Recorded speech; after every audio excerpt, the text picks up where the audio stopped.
All right, Pistons fans, let's talk. Let's continue on the coach search. And the last time I spoke about this phase or this offseason with the Pistons and the coach candidates and etc. I asked for. I was speaking about I was speaking about the or requesting possibly if it could be done for the Pistons to go after a coach that's creative. I where the Pistons are right now. I think I heard Rasheed Wallace mention that the current Piston where they are with the youth, he put them in the mind of the Clippers back when they had I believe it was Darius Miles, Quentin Richardson, Oliver Candy. I believe Oliver Candy was there, and they had a plethora of youth, but yet they couldn't do anything, so they had to separate it all. I There's so many examples of we have a youth movement on the team, and I seen it work and I seen it not work. Now when I seen it work at its very best, I saw a team go from not being in the playoffs to going to the finals. And I want to say the Orlando Magic's when they drafted Shaq. When they drafted Shaq, they wasn't in the playoffs. When they got Shaq, they went to the playoffs. Now, the next following year, when they was able to get Penny Hardaway, they went from being in the playoffs to going to the finals. They just excelled. And then the reason why I believe they excelled is because of their coach. I believe it was Brian Hill. The coach prior to Brian Hill, I can't think of his name. They had to let him go. Why? Because when you speak about, okay, if you look at Penny Hardaway's play, he was a spectacular player, such as like Magic Johnson. And this happened during that time too as well. As it was stated that Magic Johnson got his coach fired that was there before he was there. And by the time the systems don't mesh, whatever how you want to do it, majority of the players who are special players, if the coach is a systematic coach, they end up getting fired. They end up getting released. They end up getting replaced. If you have a coach that's balanced, which is very rare to find, that we're talking about a coach that's young enough, relatable enough, at the same time structured enough. That's very rare to find. This is what makes a guy like Mark Jackson very unique. And you can say the same thing when it comes to Isaiah Thomas.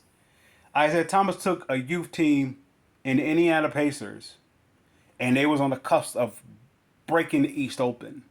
Then Rick Carlisle come there, and as far as they get was the Eastern Conference Final. Why? Because the youth movement, they needed someone who could relate with them at the same time, also groom them to become to the next stage. Rick Carlisle was more so, give me the vets. Why? Because think about what his first coaching job was with the Pistons. Who was he coaching? The youngest player that he coached was Tayshaun Prince.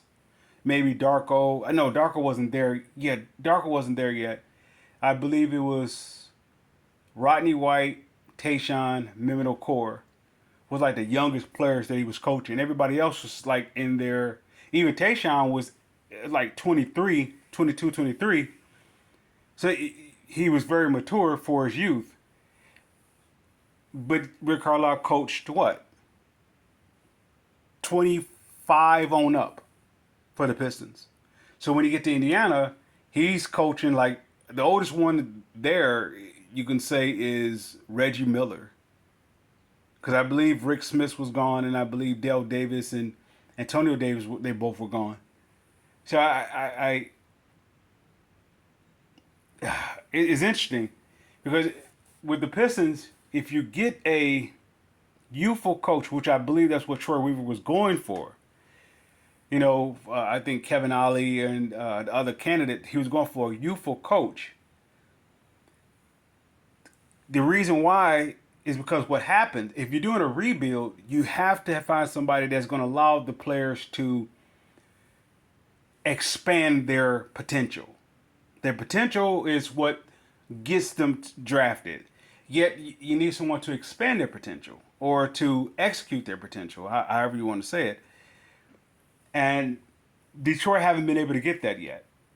You look at the likes of Dwayne Casey and you could say Monty Williams.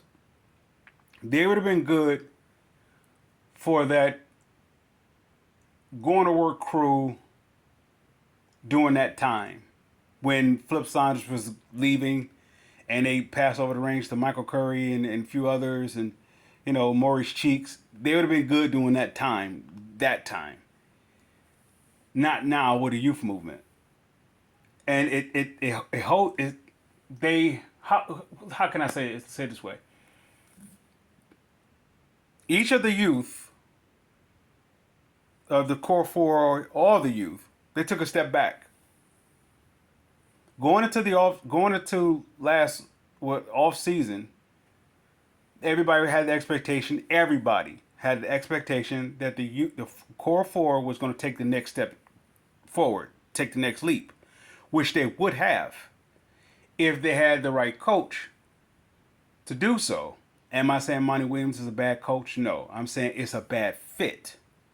If you have a general manager or owner, not general manager, if you have an owner that says I want to win now, he didn't consider that when he's drafting a bunch of youthful players. You're drafting players that's 19, 20, 21, 23. You're drafting in that 19 to or 23, 24 bracket. You're drafting there. Or no, not even 23, 20. Drafting in 19 to 22 bracket. They're going to need someone who they can relate with. That's not just a X's and O's thing. That's a psychological thing. It's going to be a rebellion.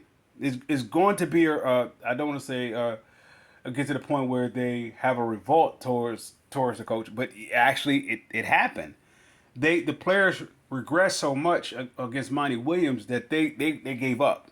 They was done. They didn't want him there. That's why they fired him.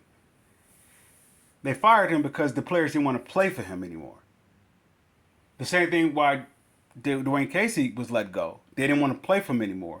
The players they're getting to the place where they're gonna want out of Detroit because they're not allowing themselves to be exciting. Okay, look at the Fab Five. You say for the likes of Fisher, I think it was the head coach Jeff. What was his name? I think it was Fisher, Steve Fisher. He let them in comparison to Coach K. Coach K had a different group. He had a matured group. He had children. He had players who had mothers and fathers, right? The Fab Five was coming with players with just probably single parent families. So you're gonna approach them differently. It's a psychological thing. So when it comes to this hiring of the coach, I want to say that they really should consider about the structure of the players that they have. You have a lot of youthful players, yet they want to be like the Fab Five. They want to be like the Orlando Magics. They want to just be able to just play and have fun, and make their mistakes as they're having fun, and they learn from that. If you're coming in with these rules and regulation, it's going to wear thin. It's going to wear thin. If you look at Cade when he plays, he doesn't look like he's having fun. It's like it's a job. They hired me, so I have to be here. There's no fun there. When you look at your peers, such as the Orlando Magic, the Oklahoma, okay, I guess you could say OKC, you can say the Houston Rockets even. You look at them, they're having fun. That's what allowed the teams to excel. The reason why the going to work crew worked, they was having fun. the Dana Barrows, forgive me, the John Barrys, the Cordis Williamson, the Chucky Atkins, the Zeliko Rabacheras. They was coming off your bench. They was having fun, but the starters was the serious tone setters. The Dana Barrows, the Stackhouse, the Michael Currys. I guess you could say the Michael Currys, the Dana Barrows, the Dana Barrows, the Michael Currys, and Ben Wallace and Cliff Robinson. They was the vets. Yet the bench is what actually energized the whole the resurgence of the team. The bench did.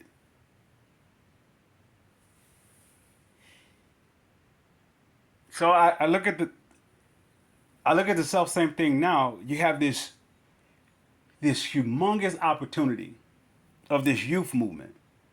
Look at Jaden Ivey's regression. There's absolutely no reason why he should have regressed, other than you would say is system fatigue. It's they want to play. Why? Because they didn't get they only have what 1 year in college. The collegiate year is supposed to be years of fun and playing. So they're taking that into to the NBA the first couple of years, first 3 years, the fun and playing. If it's no fun, it's going to be just play, but they don't know how to play because they want to have fun. Same thing what happened to, if I may use a comparison with Darko. Darko wanted to play and have fun. He went to a team that was very structured, a system. So it wore thin. Mimino Core wanted out. He was able to get more money, of course, and then more playing time with Utah, and he flourished into an all-star. My point, what I'm saying is that they're gonna, if they do it wrong again, it will be the third time. Dwayne Casey was told that he was gonna get a veteran crew. He did. Then he went to a youth crew. All right. Monty Williams probably was told he's gonna get a veteran crew, or I don't know, he's gonna get some veterans in there. But yet, you needed Monty Williams to be flexible, be youth oriented. I mean, mindful, as well as have a mindset for the vets. He was just strictly vets. So they need a guy who is balanced. I don't know. That's why I would echo him by saying Chauncey Billups will be the perfect coach for this, because he's looking for a young core that can play hard. Everything that he's trying to get out of the Portland youth during that time is everything what the Pistons was what is. Yet the Pistons would need him to take it to the next stage. Why? Because he's the guy who done it as a player, as well as as an individual who was lost himself. So he would be a perfect example if you could get somebody like that. Other than that, you may get another guy who is a system coach, which is going to is going to wear out. There's absolutely no reason why the youth should have regressed. That goes for the likes of Isaiah Stewart, especially Jalen Duren, Ivy, and Asar. All those three alone should have excelled last year. Yet the system was just you can have the complaint about there's not enough scoring, and this is my for the individual that says the Pistons substituted defense for scoring. They absolutely did, and they absolutely should have. Let's say if you have Klay Thompson and Steph Curry on opposite teams, right? They both can shoot. You're gonna have a shootout between those two? Yeah, at some point they're gonna have to come down to defense. What I'm saying by that is, what's the point of shooting the ball, of having shooters, if you can't stop anybody? So it's gonna be the first one miss wins. So I think they did well, because I think the league is slowly but surely going away from the shot, the 3-point shot. Why? Because the ones who started it, they're fading off. Some of the Splash Brothers, they started this movement. They're fading off. It's almost like every time there's a resurgence or there's a evolution to the game, it fades off. Say for example, when Shaquille O'Neal came to the scene, then the next thing everybody was looking for that next Shaquille O'Neal. It just don't happen. Shaquille O'Neal is the exception to the rule. Just like the Splash Brothers are the exception to the rules. That's why you have every team shooting up threes, and you have players that shooting threes shouldn't be shooting threes because they're not 3-point shooters. So now the fans are requesting that the Pistons need to get players that can shoot above 35% plus. That's it's ridiculous. It's ridiculous because at some point you're gonna run across that team like a Dallas team. You're gonna run across a Boston team. You're gonna run across those teams that are polished. Well, you won't be able to shoot those threes. Then what you gonna do? What you gonna do?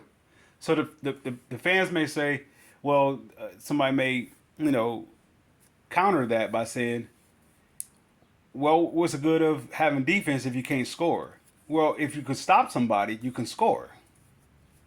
If you can stop somebody, you can score. This is what brings Ron Holland to like my. I'm gonna, I'm gonna say it, and I've said it in the last video. Ron Holland is the face of the Pistons. He is the face of the Pistons. He is the face of the Pistons. What I mean, I'm talking about electricity face. Cade is a hard worker type guy. The foundation is Maxfield and Duran. You can say Maxfield, Duran, and Asar. That is your foundation. Yet when it comes to being electric, I look at Ron Holland. He is the one that's going to bring this energy to all the other parts of the team. That's why selecting this coach is so significant. More so than the president of operation. Getting this coach, it won't just set back this franchise. This franchise will become non-existent. If they get the wrong coach, it will become non-existent. They're at the brink now. When you're at the point of having the most loss in franchise history, you're at the point. So, with that being said, I don't know. I don't know who you can get. My candidate, my strong candidate of possibilities would have it is I think it's Chris Quinn. Yet he has to be willing to let these players play. They're too young and vibrant to be slow. What I mean, like slow pace. They got too much energy not to be sprinting. Now, I understand the game is three ball. You get the tip off, you shoot it, right? You get the tip, so you get the ball, you shoot the three, right? That's the game. But if you have defense, long defensive players, to stop that, now you're playing defense. Now you can get back because your defensive players not only are they tall and long and you could say what's the word versatile. They are ready to just explode on a break. They're energetic. You have to feed. I don't want to call them pups or kids. You have to feed them what they're looking for. You don't have to give them all the spoiling of having their way or allowing them to do what they do. At the same time, you do have to give them the room to play. From the past two coaches in this youth movement, the youth has regressed. It's only a player like Stewart that has excelled, who has continued to grow because he's a different breed. He is a matured youth. The same thing I go for the likes of Duran. Duran is ready to break out, but I believe he was forced to be stagnant up under Monty Williams. So, of course, I'm not in favor of trading Stewart, yet I believe the organizations are in evaluation mode for him and Duran, seeing if they can play. well as playing together, seeing they place long term. Why? Because you got to think about if you re-sign Cade, to this max deal, you really have to think about your down the road flexibility. Out of the core four, not including Ron Holland, you look. Of course, you're looking for some of these players to take the next step forward. At the same time, when they're taking the next step forward, you want to be in position to be able to pay them as well. So the Pistons are at once again, the hiring of Monty Williams set this franchise back. It wasn't a bad hire. It was a mistimed hire. So I guess you could say it was a bad hire. So what do the Pistons do? You have to get a guy that is going to allow them to play. Maybe a couple of those candidates that was applying for the job last year, you can reevaluate them. Well, of course, Troy Weaver's not here, so that just it was one thing. It's another thing to consider. What is Tom Gores looking for? I don't think he knows.